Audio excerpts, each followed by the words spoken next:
ان الحمد للہ وحدہ والصلاۃ والسلام علی من لا نبی بعد وبعد۔ محترم سامعین و ناظرین حضرات، اللہ تبارک و تعالی نے قرآن مجید کے اندر ایک ایسی آیت نازل کی ہے جس کی بہت بڑی فضیلت ہے، حتیٰ کہ اتنی بڑی فضیلت کہ نبی علیہ الصلوۃ والسلام ارشاد فرماتے ہیں جو آدمی ہر نماز کے بعد آیت الکرسی جو ہر نماز کے بعد پڑھے گا، اس کے اور جنت کے داخلے کے درمیان صرف موت ہی رکاوٹ ہے، گویا کہ وہ جب فوت ہوگا تو وہ سیدھا جنت چلا جائے گا۔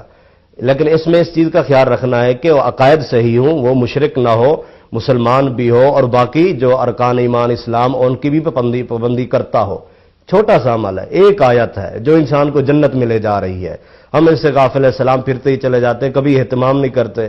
کم از کم آیت الکرسی ہر نماز کے بعد پڑھنی چاہیے جو ہمیں جنت لے جا رہی ہے، اور اس کے داخلے کے درمیان صرف موت رکاوٹ ہے۔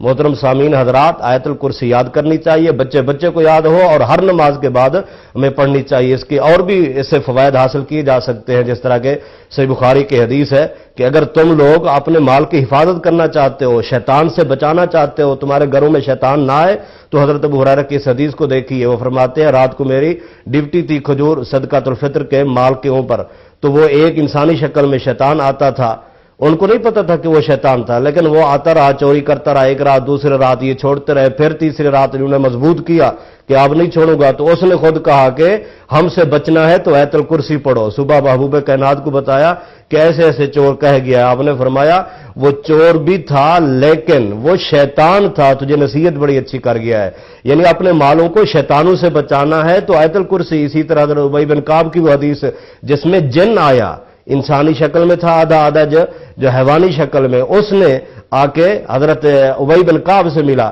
تو انہوں نے کہا تو کون ہے؟ جن ہے؟ انسان کہتا ہے میں جن ہوں، یہاں کیسے؟ کہ میں نے سنا تو صدقے کا مال خرچ کرتا ہے، اس لیے صدقہ لینے آیا ہوں۔ تو فرمایا تم لوگوں سے، جنوں سے ہماری نجات کیسے ہوگی؟ اس جن نے کہا کہ اگر جو شخص صبح سے آیت الکرسی پڑھے گا شام تک جن اس کے قریب نہیں آئیں گے، جو شام کو پڑھے گا تو صبح تک جن اس کے قریب نہیں آئیں گے۔ آج ہر گھر میں مرد ہے، عورت ہے، جنات کی شکایات، جنات کے فتنے، تو پیارے بھائیو جنت کا داخلہ چاہیے، آیت الکرسی پڑھے۔ اپنے مال کو چوروں سے، شیطانوں سے بچانا ہے، آیت الکرسی پڑھیے، اور اسی طرح جنات کے حملوں سے بچنا ہے، چار دیواری کو جنات اور شیاطین سے محفوظ رکھنا ہے، آیت الکرسی پڑھیے۔ اللہ مجھے اور آپ کو عمل کی توفیق عطا فرمائے۔